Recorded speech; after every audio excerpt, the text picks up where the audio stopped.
On a broad level, I think it's what would tell us if this commitment is failing, and how would we find out? Because so many times in boardrooms, executives, and even at the director level, they'll report the good stuff, but they won't report the challenges. And that's where boards of directors have to come into play and say, okay, is this commitment failing, or is it just treading water? You may not have sustainability or ESG in your job title, but you can bring it in to your job. Keep those discussions open and, be your own leader. You don't have the title to be a leader. You can lead in your own way. How is diversity showing up in ESG nowadays?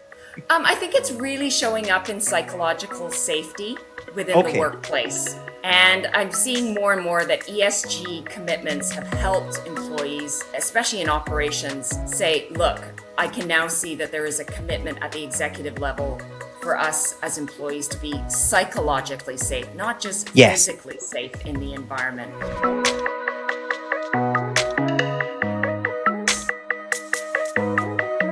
Every leader has a story to tell, and the Safe Leader podcast uncovers the diversity story behind leading figures championing change to make our world a better place. Join me, your host, Mark McBride-Wright, as we hear from business leaders, academics, entrepreneurs, and agents of change as they share their journeys of innovation, resilience, and transformation. Together, we explore how they embrace the principles of safe leadership, sharing, acting, feeling, and empowering to create safer, more inclusive environments for everyone.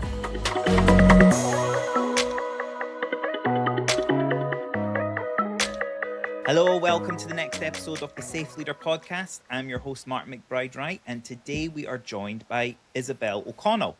Isobel is an ESG and social performance leader with more than 20 years of experience helping energy infrastructure and resource organisations navigate complex regulatory, community and operational environments.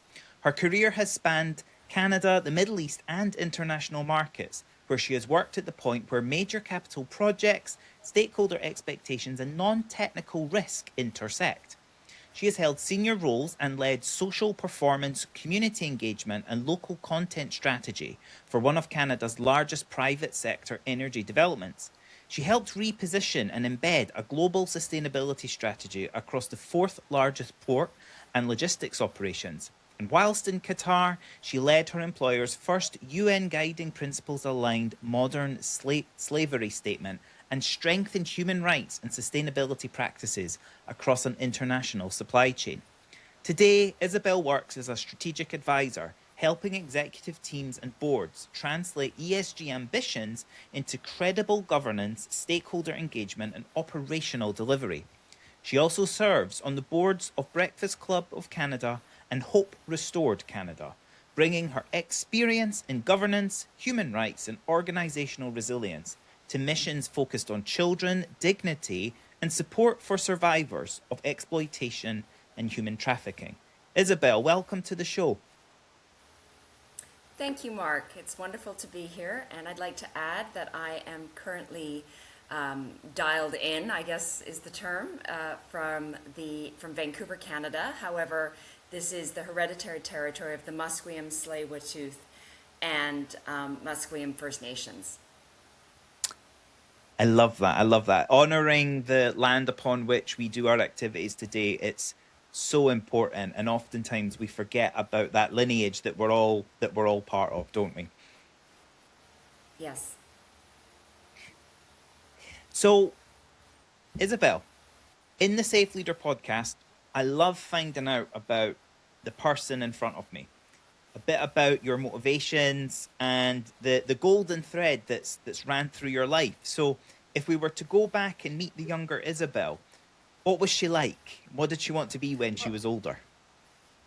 I'll take you back to the late 90s when I was starting out my career. I just finished my undergraduate degree in university, and I started out in the Government of Canada. So I worked in a funding regional economic development, and I got a flavor for watching where public money actually landed in communities.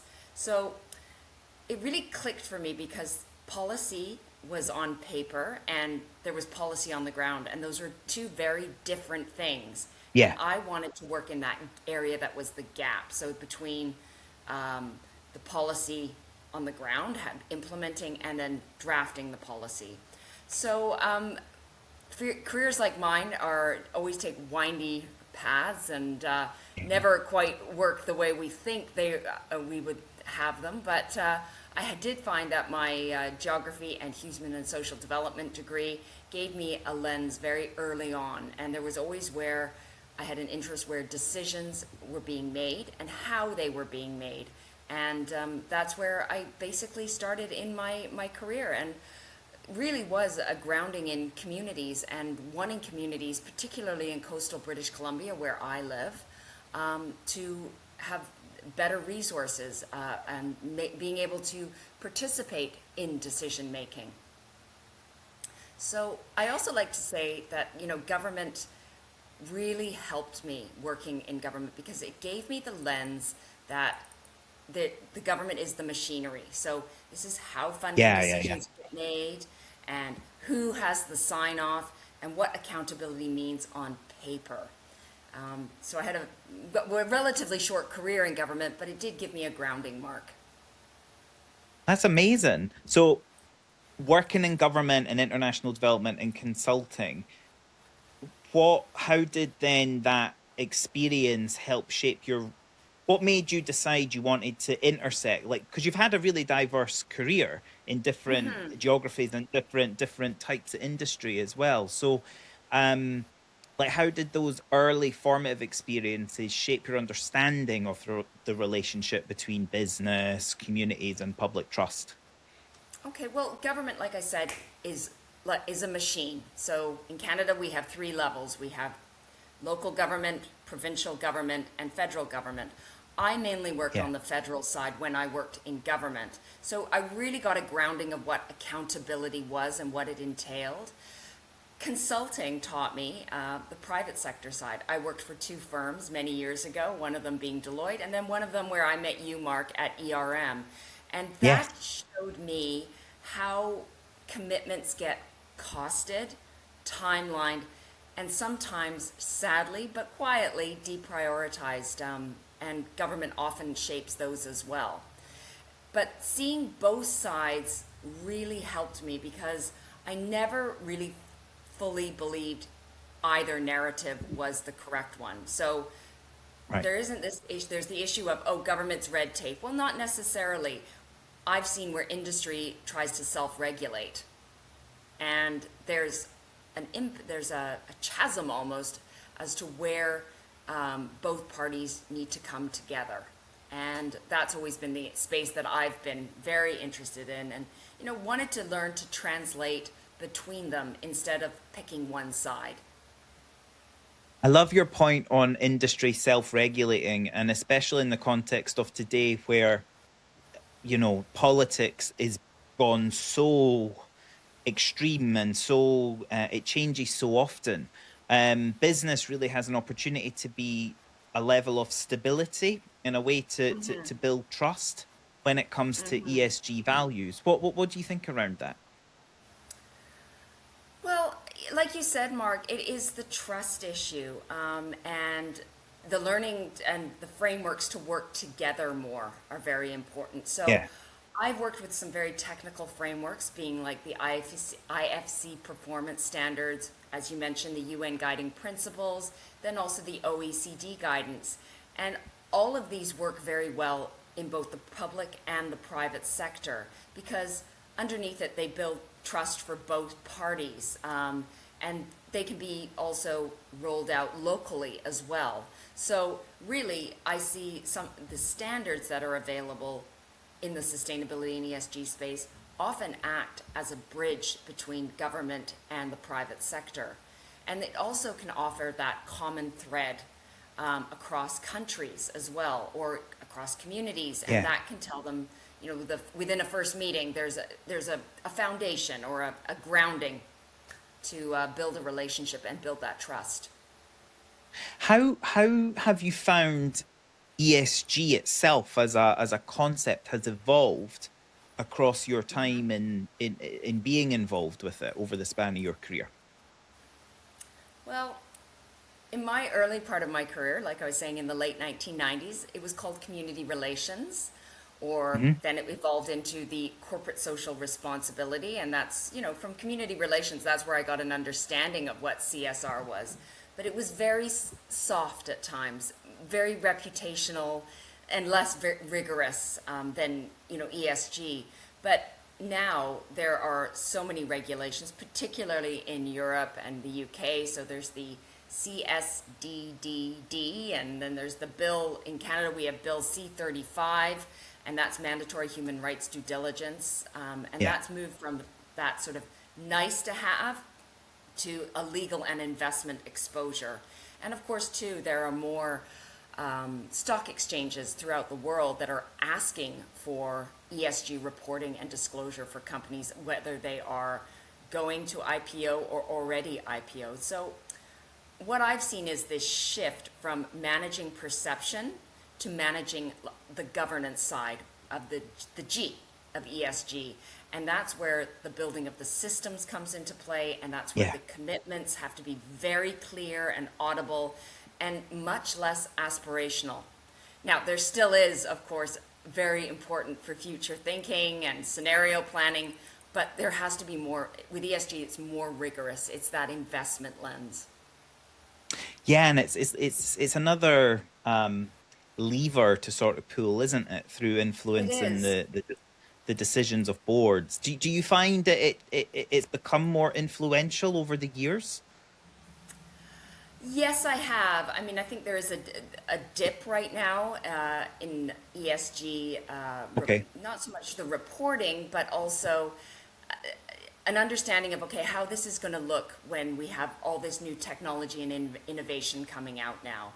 And where are we all going to stand in this? But this is where, as I said in my earlier point, the governance comes into play, because without the Yeah. governance, the E and the S, the environment and the social, can be act as like blades of grass in the wind. They're just blowing. And so the Yeah. governance gives it that rigor. And ESG it's different to sustainability, different to corporate social responsibility. I've often seen corporate responsibility as being the umbrella, and then Okay. there is sustainability, but then the ESG piece brings in that governance. So, and of course, the regulator plays a much bigger role now in ESG. Absolutely. Absolutely. Absolutely. And different regulators in different geographies will have different ways in which they're operating, I guess, depending on the Exactly. context of that Yes. country and time. You led social performance, community engagement, and local content across across a few projects. And so, how do you find being in that environment? Do you thrive? Do you how What are some of the challenges but opportunities as a practitioner for your professional development? Do you experience when you're in that flow, when you're in that role? Well, they're projects at scale, but really fundamentally they're very similar to smaller projects, Okay. which can be built out. But at scale, these projects, mega projects that I've worked on both here in Canada and abroad, what has been the real differentiator is the stakeholder engagement piece. It Okay. is very much in, the internal piece of stakeholder engagement, because usually there's multiple partners as well that have to be Yeah. dealt with and worked Yes. with when, yeah, exactly, when we're working with these larger projects. And often they're investors, or, they are very important to the project getting being built. And then externally, there are the communities. And in many of the projects I've worked in the energy sector, they span huge geographic areas as well. And then there is also, of course, the consideration of government and how the project team works with governments to ensure that the project not only gets permitted, but it also gets built, and Yeah. built to the highest standard. So, I mean, that's where I think I've had, the most, not so much, I would say challenges, but also, keeping, what the mandate of the, not only the mandate of the project, but also, okay, what are the key elements, the common thread that is very important in this project that needs to be kept front and center?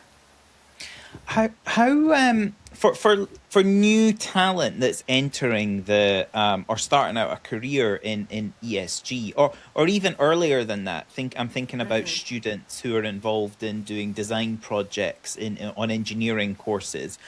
What's a good way to or to get them to think more broadly beyond the technical, to start thinking about the communities within which they're supporting? Because you opened with a land acknowledgement. There's a history as well to the projects. For example, there's a local historical context. So do you see people thinking as laterally as they should? I do. I think there's a lot more cross-pollination. I'm seeing more students now taking courses in different departments and schools within Okay. universities, and also too seeking learning opportunities outside of their traditional program or studies. So maybe that is taking a Saturday morning class in consultation with a local First Nations group. I've seen that in Yeah. Canada. Maybe taking a more, if one's come from an arts background, taking a more technical class, let's say in design, understanding feed systems from the engineering department. So Yeah. I've been seeing more of that, and those workshop environments, particularly with AI right now. Yes. I've also seen with young people starting out, they are attending more industry events and making that effort to attend those and showing up and not having to feel the need to come as a group or as a class, but to come on their own.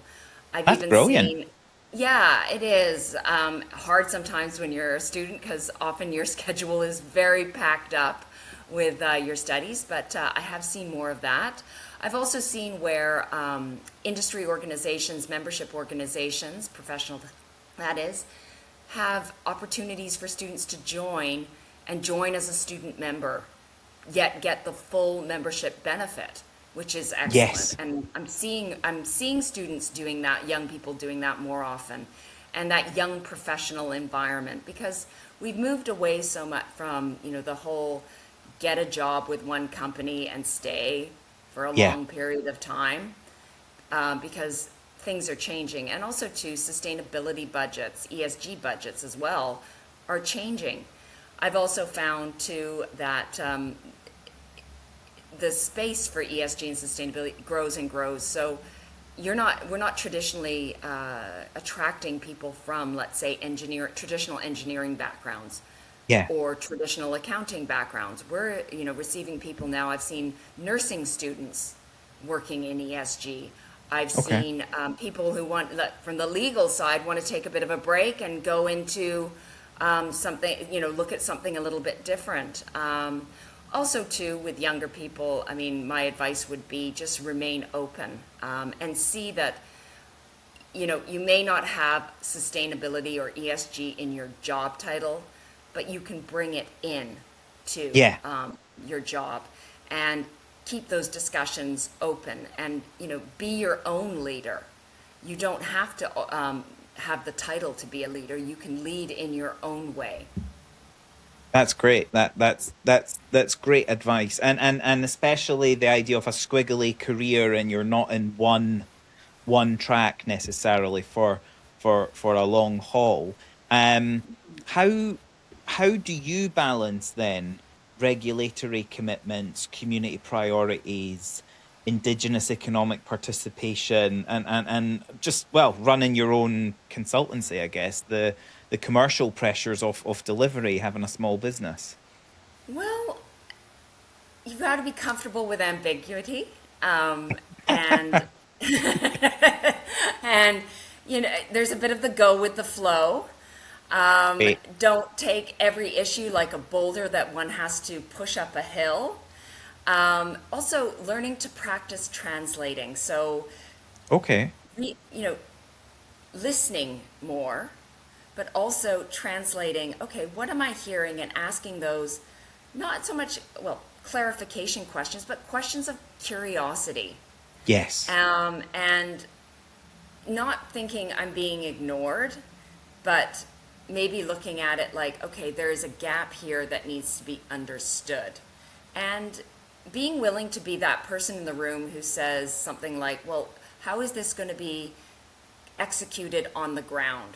Or is this realistic for this community, company, NGO to actually do? So getting very clear on commitments as well, both on a personal level, Yeah. professionally as well, and what my clients can do.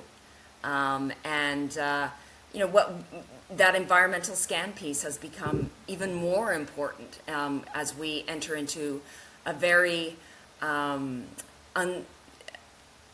unstable geopolitical era at present.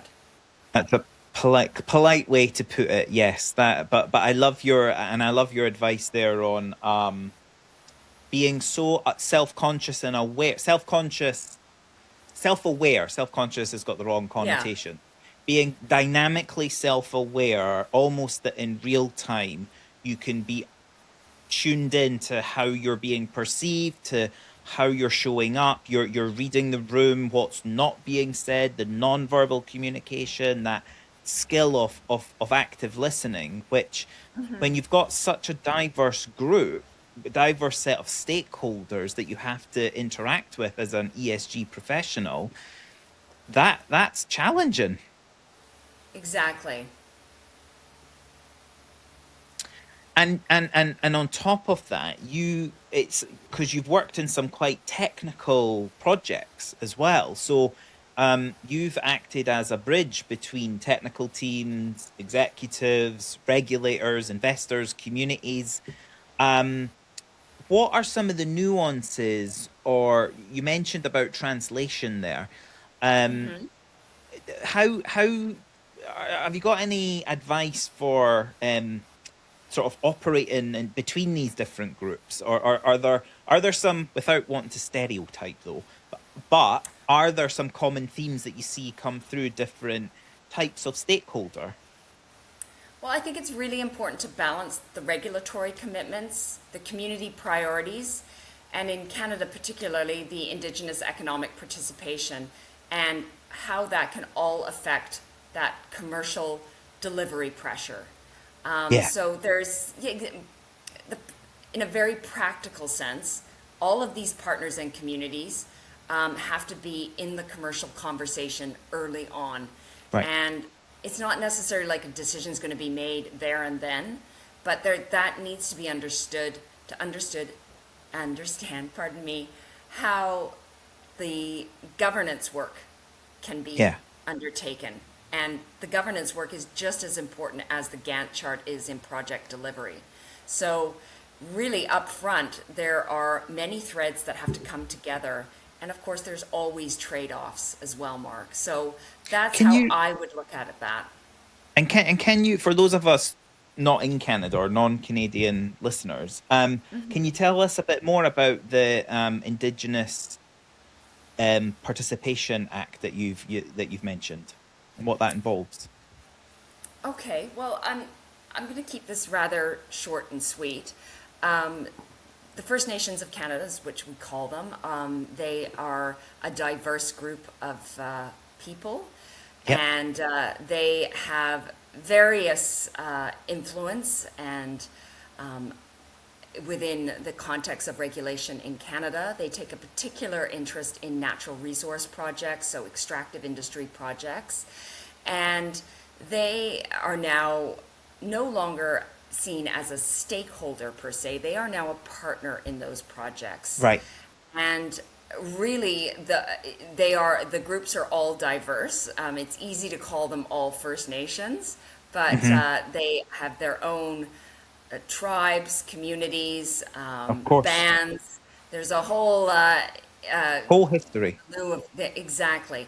They are a federal entity for the First Nations people. So they come under the Government of Canada. And the Government of Canada has a department that is the holder of the Indian Act, which came into play in 1867, which has been amended many times. It's very controversial. I won't get into it in this podcast, but I would encourage your listeners to look that up. And the department is called Indian and Northern Affairs. So I'm going to keep that at a very high level, Mark. I am not in no way an expert in First Nations, but there are some great resources out there on YouTube. I would encourage your listeners to take a look at those. Just plug in First Nations Canada, and you could even just use the term awareness training. Yes, yes. And it's the point there being that whenever you're doing a project in a locality that you're not familiar with, and especially in the like how international projects are, it's so important for engineers, scientists, practitioners to understand the nuances and the specific local context of wherever it is a project may be. So thank you for signposting or mentioning some of those resources. Exactly. And then there is the area of community benefit agreements, and that has come into play with many projects that have gone through in Canada most recently. And then, of course, the ones that are going to be coming up in Canada and hopefully will be built. And many First Nations have signed into community benefit agreements directly with private sector companies. So there's been no intervention on behalf of the government. And that is part of the self-governance that many First Nations group or Indigenous groups, because in a broader term, Indigenous groups are cover the whole world. And I think that is where there is the power now, is these First Nations and Indigenous groups are taking control themselves without having that patriarchal figure of the federal government department, Indian and Northern Affairs. I see. I love this idea of self-regulation then, like between entities, and then therefore evolving to become a partner. That infrastructure's there. So thank you. Looking ahead then, how do you see ESG evolving as regulation, investor scrutiny, public expectations continue to rise? Do you think it's going to evolve further? Like the three letters ESG are going to become something else? Oh, well, I'm just hoping they move more away from voluntary into regulation. And I know a lot of my private sector colleagues would not want to hear that, but I think it's like a bit of carrot and stick, and I think we're still having to move towards the stick, because there still is that desire of, oh, yes, I want to report, but it's a lot of work, and there is that sweet spot of understanding, okay, because we do a lot of reporting, whether it's public sector or private sector. How can that ESG be integrated into already established reporting cycles? So I often think there's going to be less disclosure volume and maybe more about the due diligence quality piece. And then regulators, they're going to want to see more evidence, not so much fine words on paper, and not, of course, we've been moving away somewhat from glossy reports. That to me is a sign. I mean, it came as simply as 15 years ago when we were both at ERM, and it was clients were saying, okay, we are no longer going to be printing off our ESG reports, hundreds and hundreds of copies that sit in a cupboard. We'll just have X amount for our executives, and of course, and maybe our board of directors have a copy each, and that's it. Everything else can go online. And ideally, that reporting then evolving into not needing to be something separate, but actually the elements that cross-tabulate almost to other bits of the business. It's then embedded in the way in which we do the work or execute the work. Or do you think there will always be a need for a separate focus reporting-wise, like a separate ESG report? I've always been a fan of integrated reporting.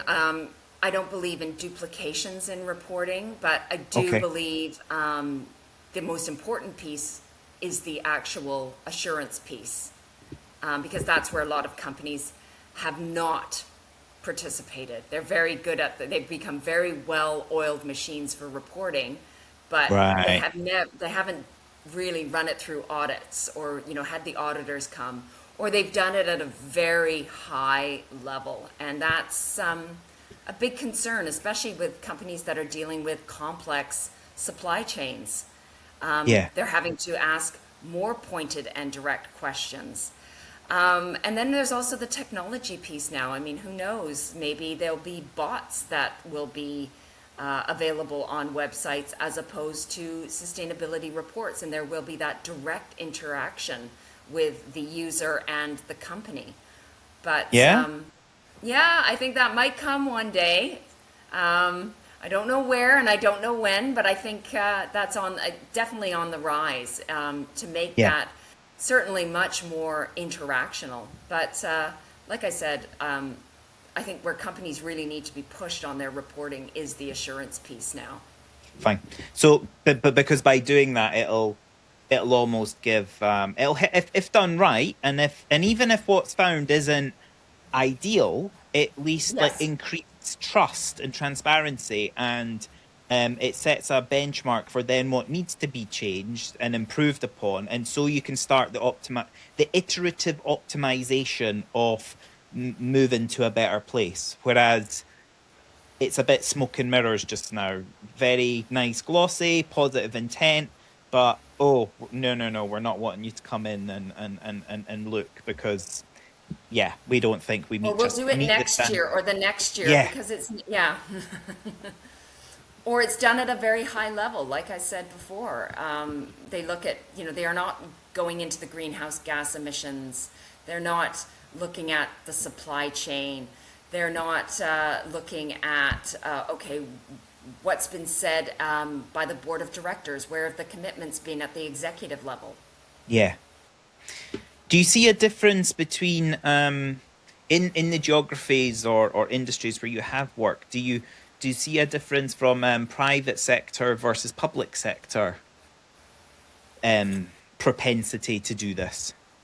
Well, I have to admit, I haven't worked in the public sector for a long time or had a public Okay. sector client per se.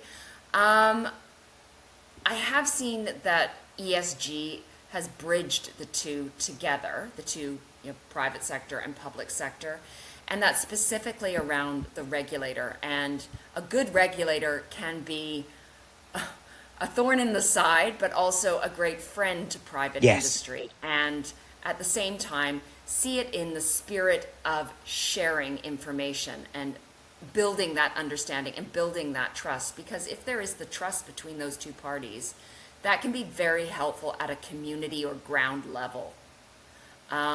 And it provides that term, the social license to operate. Yes. It really can help deliver that in a way.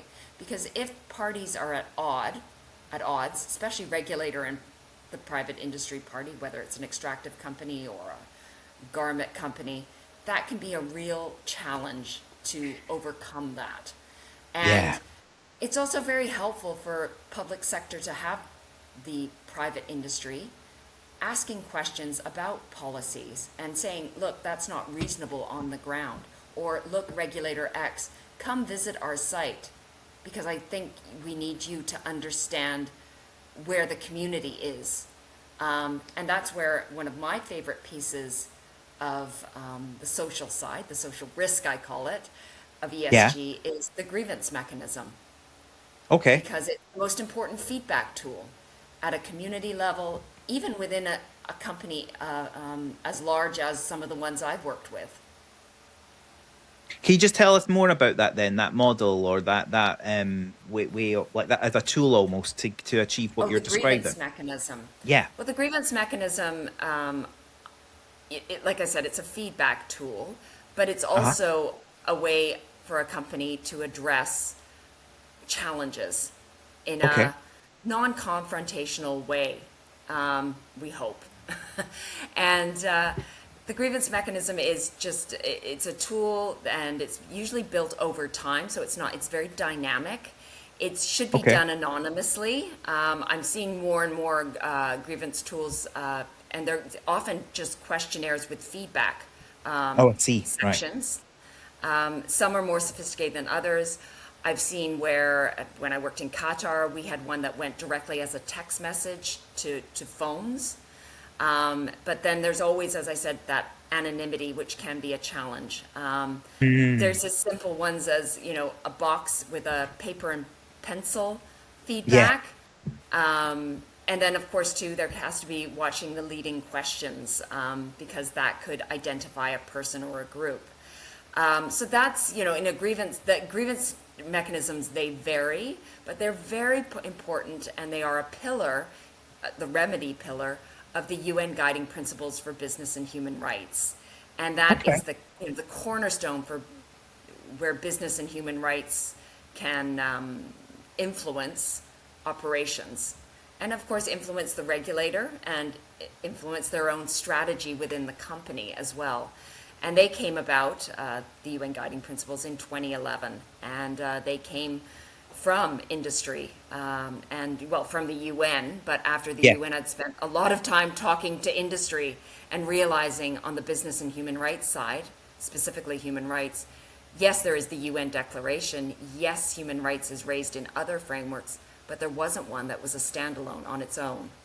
Now, Okay. it's helped regulators, have compliance and draft regulation, but it's still not fundamentally a law in and of its own. Right. It's I guess the model will only be as impactful or reach its potential if what is then shared is acted upon, or Exactly. yeah, like if leadership actually endorse it, or if it's just a reporting for reporting's sake. Yes. um it's not ideal. No, and many times, Mark, starting out with a new framework, whether it's OECD, whether it's one of the UN ones, it is a conversation starter. It shouldn't Yeah. be a conversation ending. It Yeah, of is, course. we're learning as we go. It's also where, let's say, sustainability, ESG professionals can work with legal departments, can work with more technical departments, can work with executives in building out the narrative for the company, whether it is human rights, whether it's greenhouse gas emissions or broader climate change. It is very important to build that narrative. And the narrative of a company is always dynamic. The vision and the mission might not change, and of course the values shouldn't change either, but certainly that narrative and the frameworks from ESG and sustainability can really help. They don't need to hinder. What's been your what trend have you seen with through ESG and with the UN Sustainable Development Goals, for example, the focus on gender equality and supporting young girls? You know, these things play into science and engineering, representation. What, in terms of like the workforce composition and equity of opportunity, where is that going in terms of a commitment, a trend within um like things you're working on, or just generally across the ESG space at the moment, in your Oh, view? that's a loaded question, Mark. I think we have a PhD thesis there almost. I know. I have a habit of asking like three questions in one. Let me simplify. How is diversity showing up in ESG nowadays? I think it's really showing up in psychological safety within the Okay. workplace. And I'm seeing more and more that ESG commitments have helped employees, especially in operations, say, look, I can now see that there is a commitment at the executive level for us as employees to be psychologically safe, not just Yes. physically safe in the environment. So I've heard more and more too that leaders who embrace ESG, and it doesn't have to be the whole, kitten and caboodle, it can be pieces of it. Yes. And so these leaders they're seeing more rewards from it because people have come forward, whether it's through the grievance mechanism, whether it's through, open mics at town hall meetings for companies. So Yeah. it's raised uncomfortable flags in the diversity space, but it's also, getting back to my other term of conversation starter, not a conversation ending. And it's also too that Yeah, this yeah, yeah. tolerance level has grown. So I see. what I'm seeing more now, specifically on the diversity side, is there's paths that exist elsewhere, and they're coming from outside. And there is, of course, a need for reporting on diversity and inclusion, but there's also that need to question the commitments as well that come out Yes. of the reporting, and ensuring that those remain dynamic, but also fair and equitable as well for, let's say, even the more individuals who are prone to be more traditional in their approach to diversity and inclusion. Not necessarily Very bad, cool. just a more traditional approach. And ensuring that there's also that open need for the openness for dialogue as well on it. Because it's horrible to be shamed if one doesn't understand something. Yeah. And that, I and mean, we've that, and seen that being, cancel culture come through, and unfortunately, diversity, equity, and inclusion commitments within companies have enabled that in some respects, yes, that being the they cancel have. culture. They have, and what it's done is it's been a conversation ender. It's not been a conversation starter, which is why, yeah, we've had a sort of quenched action that's trying to find a bit of soul searching on how it goes forward. Completely agree with that. Exactly. Okay, quick fire questions. Are you ready? Oh, okay, yeah, I'm ready. I'm in the den. Bring it on. Okay, what's one ESG myth that you would love to bust? Oh, well, I'm going to keep with my theme of a community agreement means the risk isn't necessarily closed. It hasn't just been dealt with, not done and dusted. Got you. What's the most underestimated non-technical risk on a major project? Human rights risks in the supply chain and that responsibility going beyond tier one. Ooh. What's one phrase you wish organizations would stop using? Oh, stakeholder buy-in, because it implies like that one-time transaction rather than an ongoing relationship. What's the most important quality in an effective community engagement professional? Oh, genuine curiosity, that ability to actually want to know what someone thinks, not just record it. So I'm saying something that probably goes against reporting, but certainly there is that understanding the nonverbal cues as well. It's that authenticity, isn't it? It I'm there is. because I want to be there. Yes. What, who, what or who, a book or thinker that has influenced your approach? Ryan Holiday, The Obstacle is the Way. What's one thing every board should ask about ESG? Um, on a broad level, I think it's what would tell us if this commitment is failing, and how would we find out? Because so many times in boardrooms, executives and even at the director level, they'll report the good stuff, but they won't report the challenges. And that's Mm, where boards of directors have to come into play and say, okay, is this commitment failing, or is it just treading water? mm, good point. What's one thing every major project should stop treating as a box ticking exercise?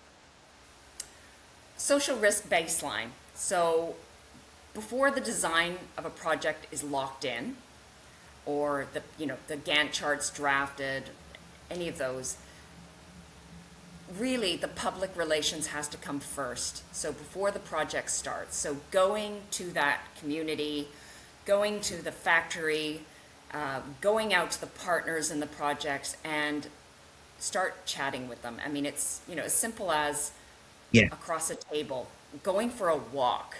Um, really, I always feel that it's the most important piece is going to where one needs to be, as opposed to them coming to you, or that expectation, that almost blind expectation that everything's going great because nobody's come and spoken to us.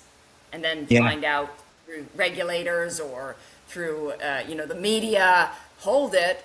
This is terrible. They never came to see us. So Yeah.